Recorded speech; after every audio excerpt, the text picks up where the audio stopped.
విశాఖ నక్షత్ర నిత్య నక్షత్రంగా తీసుకుందాం. అశ్విని మక మూల నక్షత్రం వారికి నైదన తార, భరణి కుంభ పూర్వాషాఢ నక్షత్రం వారికి సాధక తార, కృతిక ఉత్తరాషాఢ వారికి ప్రత్యక్ తార, ఇక రోహిణి అష్ట శ్రవణ నక్షత్రం వారికి క్షేమ తార, మృగశిర చిత్త గరిష్ట నక్షత్రం వారికి విపత్ తార, ఆరుద్ర స్వాతి శతభిష నక్షత్రం వారికి సంపద తార, పునర్వసు విశాఖ పూర్వ భాద్రపద నక్షత్రం వారికి జన్మ తార, పుష్య అనురాధ మరియు ఉత్తర భాద్రపద నక్షత్రం వారికి పరమమిత్రతార, ఇక ఆశ్లేష దేశ రేవతి నక్షత్రం వారికి ఈ రోజు మిత్రతార. ఇదే ఈ రోజు దివ్య తారాబలం. ఇక మన సంప్రదాయంలో పూర్వం నుంచి మనం ఆచరించుకున్న వస్తున్న చిన్న విషయం ఏంటంటే, మన పిల్లలకో పెద్దలకో ఎవరికైనా దృష్టి ఏం తెలియచేస్తుందంటే, ఏ ఆహారంలోకైతే ఆవాలు వేస్తామో ఇక దైవిక శక్తి ఎలా ఉంటుందో ప్రకృతిలో అలాగే దుష్ట శక్తి కూడా ఉంటుంది కదా, అవి వచ్చి రుచి చూసేస్తాయి అనే ఒక దృష్టితో వంటని వండి పక్కన పెట్టంగానే పూర్వంలో కూడా గెరటిలో నూనె నయ్యో పోసి వేడి చేసి అందులో ఆవాలు వేసి దాన్ని తీసి పోపుగా తాలింపుగా వేసేసేవారు, ఆ ఆహార పదార్థంలో కలిపెట్టేసేవారు. అలా చేస్తే దుష్ట శక్తులు వాటిని రుచి చూడవు అని అర్థం. అంటే పూర్వంలో మన పెద్దవారు ఎంత వైజ్ఞానికంగా ఆచరించారు అంటే, ఇక్కడ నెగిటివ్ ఎనర్జీ అన్నప్పుడు దుష్ట శక్తి అనే ఒక భావన.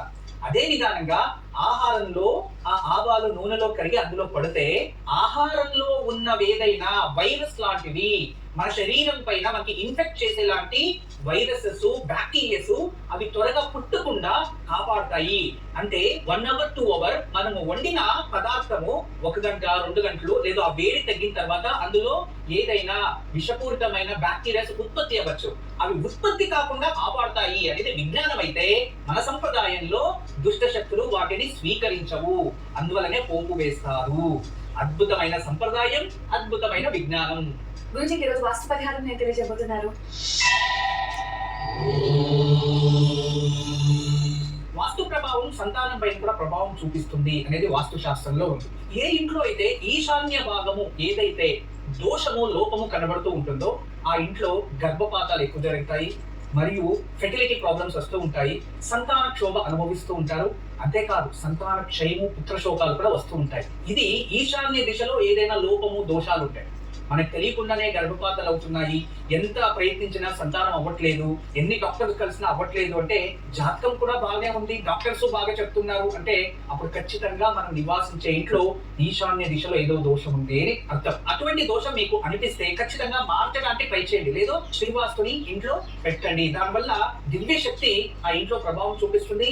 ఆ వాస్తు దోషాల ప్రభావం కాస్త తగ్గి త్వరలో మీరు అనుకోని జరగవచ్చు. గురుజీ, రేపు ఎటువంటి పూజను ఆచరించాలి?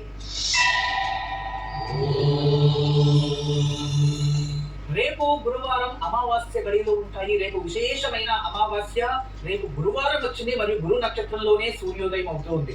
రేపు తప్పకుండా మనం ఏదైనా మంత్రాన్ని సిద్ధి చేసుకోవడానికి అద్భుతమైన శక్తి ప్రకృతిలో ఉంటుంది. అందువలన గురువారం రోజు ఏ పూజని చేసినా, ఎటువంటి ధ్యానం చేసినా దాని ప్రతిఫలం మనకి 100 రెట్లు పెరుగుతుంది అని అర్థం. రేపు ఉదయాన్నే ప్రతి ఒక్కరు కూడా గురుపదేశం పొందిన మంత్రాన్ని జపించండి. అంటే గాయత్రి మంత్రం లాంటిది. మీకు గురువులు ఏ మంత్రాన్ని ఉపదేశించారో దాన్ని రేపు ఖచ్చితంగా ఆ మంత్రాన్ని ధ్యానం చేయండి, దాని ప్రతిఫలం మనకి 100% పెరుగుతుంది. అంతేకాదు రేపు ఉదయాన్నే తలస్నానం చేసి మహాలక్ష్మి ముందు విప్ప నూనెతో దీపం వెలిగించి కనకదార స్తోత్రం చదువుకొని లక్ష్మిని విశేషంగా పూజించడం వలన ఆ పూజా ప్రతిఫలం సిద్ధించి మన ఆర్థిక సమస్యల నుంచి బయటపడతాము. మరియు మీరు చేసే పనిలో వృత్తిలో అభివృద్ధి కనబడుతుంది. అద్భుతమైన పూజా విధానం తప్పకుండా రేపు ఉదయం ఆచరించండి. గురుజీ, మరిన్ని విశేషాలు తెలియజేసేందుకు కార్యక్రమంలో మనం విరామం తీసుకుందాం. ఓంకారం కార్తీక వైభవం special partner cycle pure agarbatti, health wealth and happiness. ఇప్పుడు కార్యక్రమంలో మరో విరామం. ఈ రోజు విష్ణు ముందు దీపాలంకరణ చేసి విష్ణు సహస్రనామం కానీ, అష్టాక్షరి మంత్రాన్ని కానీ, తులసి అర్చన కానీ విశేషంగా మహావిష్ణుకి భక్తి పూర్వకంగా ఆచరించిందే అయితే వైభవం special partner cycle pure agarbatti, health wealth and happiness. ఈ కార్యక్రమానికి తిరిగి స్వాగతం.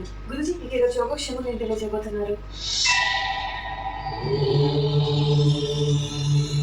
ఈ రోజు దివ్యమైన యోగక్షేమం. ఈ రోజు సాయంత్రం విష్ణు దీపోత్సవం. ఈ రోజు సాయంత్రం అమావాస్య గడియలు విశేషమైన దీపోత్సవం. ఈ రోజు మన ఇంట్లో మహావిష్ణు ముందు ఎన్ని దీపాలు వెలిగిస్తామో అన్ని అద్భుతాలు మన జీవితంలో ప్రాప్తిస్తాయి. గుర్తుంచుకోండి, మన ఇంట్లో ఎందరు సభ్యులు ఉంటారో అందరూ పేరున ఒక్కొక్క దీపమైన వెలిగించండి విష్ణు ముందు. ఈ రోజు గాఢమైన అమావాస్య. ఈ రోజు విష్ణు ముందు మనం దీపాలు వెలిగించడం వల్ల విష్ణు దీపోత్సవం అవుతుంది. కానీ ఆ వెలుగు మన జీవితంలో ప్రాప్తిస్తుంది. ఈ రోజు విష్ణు ముందు దీపాలంకరణ చేసి విష్ణు సహస్రనామం కానీ అష్టాక్షరి మంత్రాన్ని కానీ తులసి అర్చన కానీ విశేషంగా మహావిష్ణుకి భక్తిపూర్వకంగా ఆచరించింది అయితే ఖచ్చితంగా మీ సంకల్పం సిద్ధిస్తుంది. మీరు ఏ కష్టంలో ఉన్నా వెంటనే దానికి ఒక మార్గం కనబడుతుంది. అద్భుతమైన యోగక్షేమం తప్పకుండా చేయండి. సంకల్పం సిద్ధించేందుకు, కష్టాలు తొలగిపోయేందుకు ఈ రోజు విష్ణు దీపోత్సవం సందర్భంగా ఎంతమంది కుటుంబ సభ్యులున్నారో ఇంట్లో అన్ని దీపాలని వెలిగించి విశాఖ నక్షత్ర నిత్య నక్షత్రంగా తీసుకుందాం. అశ్విని మక మూలా నక్షత్రం వారికి నైదన తార, భరణి పుబ్బ పూర్వాషాఢ నక్షత్రం వారికి సాధక తార, కృతిక ఉత్తర ఉత్తరాషాఢ వారికి ప్రత్యక్ తార, ఇక రోహిణి హస్త శ్రవణ నక్షత్రం వారికి క్షేమ తార, మృగశిర చిత్త ధనిష్ట నక్షత్రం వారికి విపత్ తార, ఆరుద్ర స్వాతి శతభిష నక్షత్రం వారికి సంపద తార, పునర్వసు విశాఖ పూర్వ భాద్రపద నక్షత్రం వారికి జన్మతార, పుష్య అనురాధ మరియు ఉత్తరా భాద్రపద నక్షత్రం వారికి పరమమిత్ర తార, ఇక ఆశ్లేష జ్యేష్ఠ రేవతి నక్షత్రం వారికి ఈ రోజు మిత్ర తార. ఇదే ఈ రోజు దివ్య తారాబలం. ఇక మన సంప్రదాయంలో పూర్వం నుంచి మనము ఆచరించుకున్న వస్తున్న చిన్న విషయం ఏంటంటే, మన పిల్లలకో పెద్దలకో ఎవరికైనా దృష్టి ఏం తెలియచేస్తుందంటే, ఏ ఆహారంలోకైతే ఆవాలు వేస్తామో ఇక దైవిక శక్తి ఎలా ఉంటుందో ప్రకృతిలో అలాగే దుష్ట శక్తి కూడా ఉంటుంది కదా, అవి వచ్చి రుచి చూసేస్తాయి అనే ఒక దృష్టితో వంటని వండి పక్కన పెట్టంగానే పూర్వంలో కూడా అంత గెరటలో నూనె నెయ్యో పోసి వేడి చేసి అందులోకి ఆవాలు వేసి దాన్ని తీసి పోపుగా తాలింపుగా వేసేసేవారు, ఆ ఆహార పదార్థంలో కలిపి పెట్టేసేవారు. అలా చేస్తే దుష్ట శక్తులు వాటిని రుచి చూడవు అని అర్థం. అంటే పూర్వంలో మన పెద్దవారు ఎంత వైజ్ఞానికంగా ఆచరించారు అంటే, ఇక్కడ నెగిటివ్ ఎనర్జీ అన్నప్పుడు దుష్ట శక్తి అనే ఒక భావన. అదే విధానంగా ఆహారంలో ఆ ఆవాలు నూనెలో కరిగి అందులో పడితే ఆహారంలో ఉన్నవేదైనా వైరస్ లాంటివి మన శరీరం పైన మనకి ఇన్ఫెక్ట్ చేసేలాంటి వైరసెస్ బ్యాక్టీరియాస్ అవి త్వరగా పుట్టకుండా కాపాడతాయి.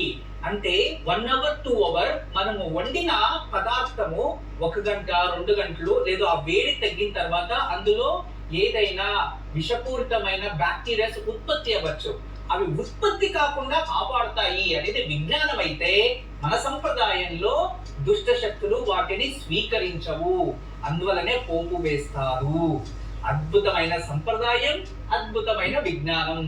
గురుజీకి ఈరోజు వాస్తు పరిహారం నేను తెలియజేయబోతున్నారు.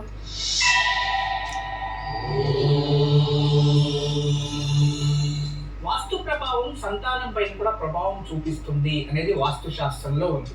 ఏ ఇంట్లో అయితే ఈశాన్య భాగము ఏదైతే దోషము లోపము కనబడుతూ ఉంటుందో ఆ ఇంట్లో గర్భపాతాలు ఎక్కువ జరుగుతాయి, మరియు ఫెర్టిలిటీ ప్రాబ్లమ్స్ వస్తూ ఉంటాయి, సంతాన క్షోభ అనుభవిస్తూ ఉంటారు. అంతేకాదు సంతాన క్షయము పుత్రశోకాలు కూడా వస్తూ ఉంటాయి.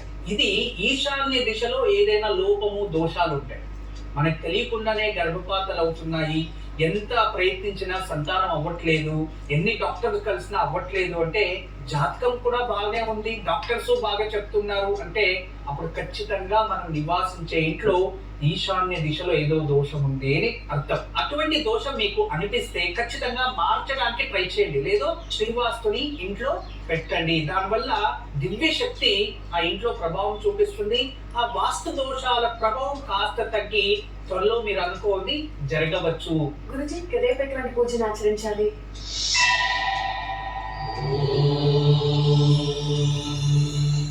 రేపు గురువారం అమావాస్య గడియలు ఉంటాయి. రేపు విశేషమైన అమావాస్య, రేపు గురువారం వచ్చింది మరియు గురు నక్షత్రంలోనే సూర్యోదయం అవుతుంది. రేపు తప్పకుండా మనం ఏదైనా మంత్రాన్ని సిద్ధి చేసుకోవడానికి అద్భుతమైన శక్తి ప్రకృతిలో ఉంటుంది. అందువలన గురువారం రోజు ఏ పూజని చేసినా, ఎటువంటి ధ్యానం చేసినా దాని ప్రతిఫలం మనకి 100 రెట్లు పెరుగుతుంది అని అర్థం. రేపు ఉదయాన్నే ప్రతి ఒక్కరు కూడా గురుపదేశం పొందిన మంత్రాన్ని జపించండి.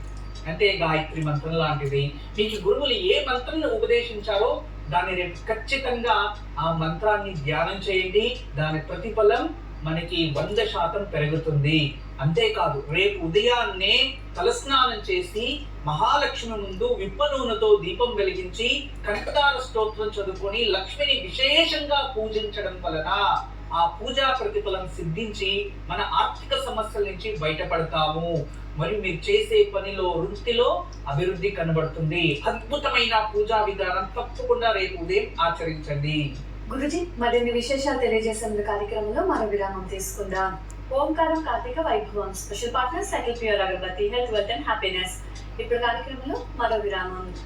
ఈ రోజు విష్ణు ముందు దీపాలంకరణ చేసి విష్ణు సహస్రనామం కానీ అష్టాక్షరి మంత్రాన్ని కానీ తులసి అర్చన కానీ విశేషంగా మహావిష్ణుకి భక్తి పూర్వకంగా ఆచరించిందే అయితే వైభవం special partner cycle pure agarbatti health wealth and happiness.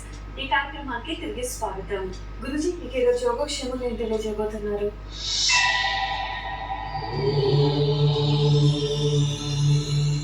ఈ రోజు దివ్యమైన యోగక్షేమం. ఈ రోజు సాయంత్రం విష్ణు దీపోత్సవం. ఈ రోజు సాయంత్రం అమావాస్య గడియలు విశేషమైన దీపోత్సవం. ఈ రోజు మన ఇంట్లో మహావిష్ణు ముందు ఎన్ని దీపాలు వెలిగిస్తామో అన్ని అద్భుతాలు మన జీవితంలో ప్రాప్తిస్తాయి. గుర్తుంచుకోండి, మన ఇంట్లో ఎందరు సభ్యులు ఉంటారో అందరూ పేరున ఒక్కొక్క దీపమైన వెలిగించండి విష్ణు ముందు.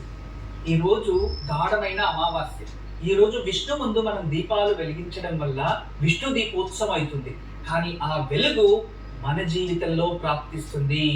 ఈ రోజు విష్ణు ముందు దీపాలంకరణ చేసి విష్ణు సహస్రనామం కానీ అష్టాక్షరి మంత్రాన్ని కానీ తులసి అర్చన కానీ విశేషంగా మహావిష్ణుకి భక్తి పూర్వకంగా ఆచరించిందే అయితే ఖచ్చితంగా మీ సంకల్పం సిద్ధిస్తుంది.